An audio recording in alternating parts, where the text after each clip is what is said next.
சென்னை தியாகராய நகர் பர்கித் சாலையில் செயல்படும் HDFC வங்கிக்குள் நுழைந்து ஊழியரை வெட்டிய நபரை சக ஊழியர்கள் பிடித்து போலீசாரிடம் ஒப்படைத்துள்ளனர்.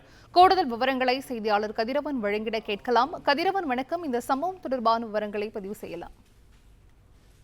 சென்னையில பட்ட பகல்ல தனியார் வங்கிக்கு நுழைந்து வாடிக்கையாளர் போல சென்று வங்கி ஊழியர் ஒருவரை சாராமரியாக கத்தியால் வெட்டிய சம்பவம் பெரும் பரபரப்பை ஏற்படுத்தியிருக்கிறது.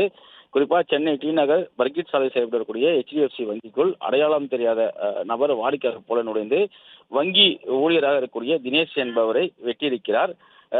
ரத்த வெள்ளத்தில், அதாவது காதில் அவருக்கு வெட்டு காயமானது பட்டிருக்கிறது. அவர் வெட்டும் போது அவர் சுதாகரித்து தள்ளிய நிலையில அவரது காதில் இந்த வெட்டு காயம் ஏற்பட்டதாகவும் தெரிய வருகிறது.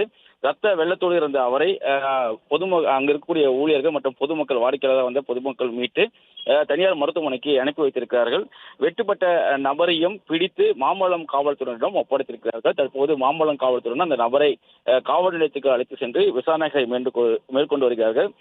வெட்டியர் வங்கியின் மற்ற ஊழியர் பிடித்து ஒப்படைத்த நிலையில காயமடைந்த வங்கி ஊழியரின் பெயர் தினேஷ் என்பதும், முன்பகை காரணமாக அந்த நபர் இவரை தாக்கியிருப்பதும் முதற்கட்ட விசாரணையில தெரிய வந்திருக்கிறது. அதே போல வெட்டிய நபரின் பெயர் சதீஷ் என்பதும் காவல்துறை விசாரணையில தெரிய வந்திருப்பதாகவும், தொடர்ந்து அவரிடம் விசாரணைகள் நடைபெற்று வருவதாகவும் தெரிவிக்கப்பட்டிருக்கிறது. வாடிக்கையாளர்கள் மற்றும் அதிக அளவில் இருந்த நிலையில இவர் கத்தியை எடுத்து மறைத்து வைத்திருந்த கத்தியை எடுத்து அவர் வெட்டும் போது அங்கிருக்கக்கூடிய மற்றவர்களும் தப்பி அலையடித்து ஓட்டம் பிடித்ததாகவும், சுதாரித்துக் கொண்ட மற்ற வங்கி ஊழியர்கள் மற்றும் பொதுமக்கள் உதவியோடு அவரை பிடித்ததாகவும் தெரிவிக்கப்பட்டிருக்கிறது.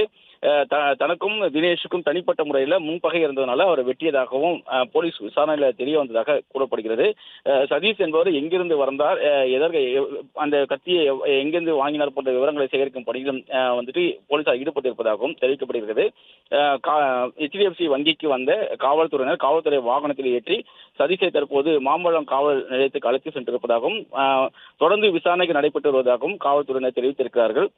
20 நிமிடங்களுக்கு மேலாக இந்த சம்பவத்தால் அந்த பகுதியில் ஒரு பரபரப்பான ஒரு சூழல் காணப்பட்டது. பொதுமக்கள் அனைவரும் வெளியேறி அலையடித்து ஓடிய நிலையில மீண்டும் தற்போது அந்த வங்கிக்குள் சென்று அமைதியான முறையில் நடைபெற ஏதுவாக காவல்துறை நடவடிக்கை மேற்கொள்ளப்பட்டிருப்பதாகவும் காவல்துறையினர் தெரிவித்திருக்கிறார்கள். பட்டப்பகலில் நடைபெற்ற இந்த சம்பவம் பெரும் அதிர்ச்சியையும் பரபரப்பையும் ஏற்படுத்தியிருக்கிறது.